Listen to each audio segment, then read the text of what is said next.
নমস্কাৰ বন্ধুসকল, আজি আমি 2031-5-2018 হৈ যোৱা DLED NIS DLEDৰ কুৱেশ্যন পেপাৰ MCQ কুৱেশ্যন কেইটাৰ এনচাৰ কি বিষয়ে আলোচনা কৰিম। এইখন পেপাৰ আছে, প্ৰথম পেপাৰ মানে 501 পেপাৰৰ কুৱেশ্যন কেইটা চাম আমি। 501 পেপাৰ তো 501 পেপাৰৰ কুৱেশ্যন কেইটা আলোচনা কৰিম। MCQ কুৱেশ্যন কেইটা, লং কুৱেশ্যন কেইটা নিজে নিজে কৰিছে। MCQ কুৱেশ্যন এটা কোনোবাৰ সন্দেহ থাকিলে এইবিলাকৰ পৰা চাই ল'ব পাৰে। প্ৰথম মানে মই প্ৰশ্নকেইটা লৈ গৈছোঁ প্ৰথম পোনপটীয়াকৈ। মোৰ ছেটটো পৰিছিল বি ছেটৰ প্ৰথম কুৱেশ্যনটো আছিল,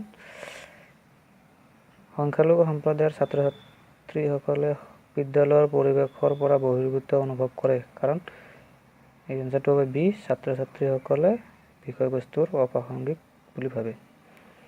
তাৰপিছত 2 নম্বৰ কুৱেশ্যনটো আছিল কি আছিল, কাৰ্যৰ বাবে প্ৰতিফলন তেতিয়া হয় যেতিয়া, তো এনচাৰটো হ'ব চি, আপোনাৰ নিজ কৰ্ম সফলতাৰ আৰু বিফলতা বিশ্লেষণ কৰা প্ৰয়োজনীয়তা অনুভৱ কৰে, হয়, এইটো হ'ব এনচাৰ 2 নম্বৰ। 3 নম্বৰ এনচাৰটো চাওঁ। 3 নম্বৰ কুৱেশ্যনটো হৈছে ডায়েট সম্বন্ধে শুদ্ধ উক্তিটো চিনাক্ত কৰক। ডায়েট সম্বন্ধে শুদ্ধ উক্তি চিনাক্ত কৰক। ইয়াৰ এনচাৰ হ'ব ডি, ইয়ে বিদ্যালয়সমূহক শিক্ষকসকলক বিভিন্ন প্ৰশিক্ষণমূলক কাৰ্যক্ৰমত নিৰ্দেশনা প্ৰদান কৰে। তাৰপিছত 4 নম্বৰ কুৱেশ্যনটো চাব, নিম্নলিখিত কোনটো কাৰ্য শিক্ষক এজনৰ কৰ্তব্যৰ ভিতৰত পৰে? তো এনচাৰ হ'ব চি, সামাজিক পৰিৱৰ্তনৰ আহিলা হিচাপে কাম কৰা। তাৰপিছত 5 নম্বৰ কুৱেশ্যনটো চাব, সম্প্ৰদায়মূলক যোজনাৰ কাৰ্যকলাপ চোৱাচিতা আৰু পৰ্যবেক্ষণ কৰা সুনিশ্চিত কৰা প্ৰয়োজন, কাৰণ ইয়াত এনচাৰটো হ'ব ডি, উপেক্ষিত প্ৰয়োজনীয় সা-সঁজুলি আৰু বয় বস্তুৰ ব্যৱস্থা কৰা। তো তাৰপিছত আহিল 6 নম্বৰ কুৱেশ্যন।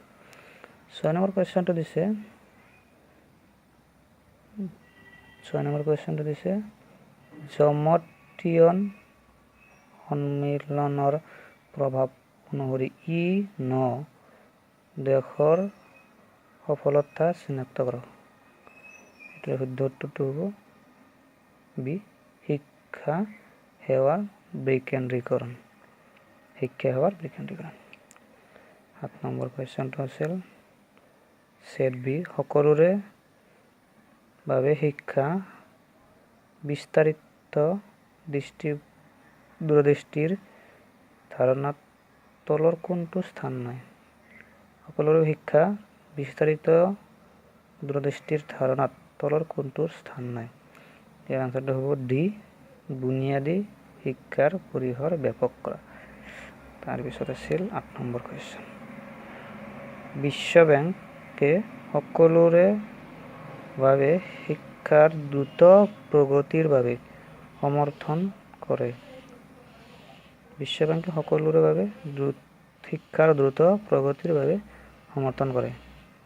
তো এনচাৰ হ'ব 1 এ, গুণগত সাৰ্বজনীন প্ৰাথমিক শিক্ষা। নম্বৰ গ'ল, এবাৰ 9 নম্বৰটো চাওঁ।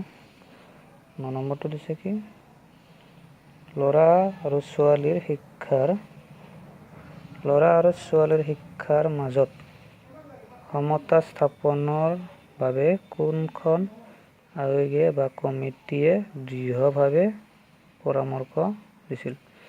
তো এনচাৰ হ'ব এ, কোঠাৰী আয়োগ। তাৰপিছত আছিল 10 নম্বৰ কুৱেশ্যন, তলৰ কোনটো জীৱনৰ 4টা স্তৰৰ ভিতৰত নহয়? তো এনচাৰ হ'ব এ, বৃদ্ধাশ্ৰম।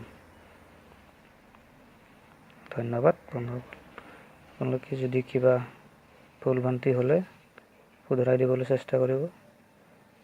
অজানিত কিবা ভুল হৈ গ'লে আপোনালোকে কমেণ্ট বক্সত সেইটো দেখুৱাই দিব, যাতে পৰৱৰ্তী সময়ত এই ভুলটো নহয়।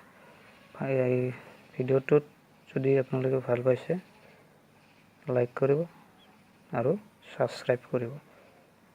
ধন্যবাদ।